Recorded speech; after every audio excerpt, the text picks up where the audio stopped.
ओम श्री गजानन गणपति महाराज की जय। अथ संकटनाशकनारद स्तोत्रम गजानन गणपति महाराज अभिषेकः।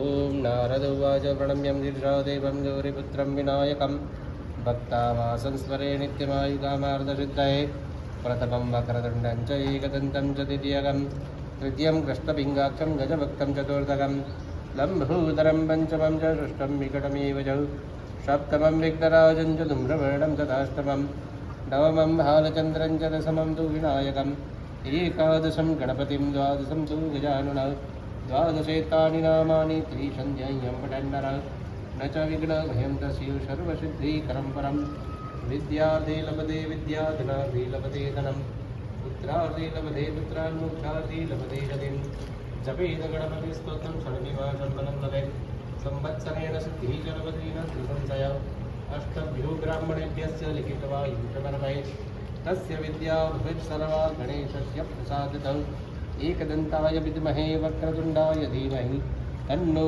दन्तिः प्रचोदयात्। ॐ गं गणपते नमः इति अभिषेकस्नानं समर्पयामि।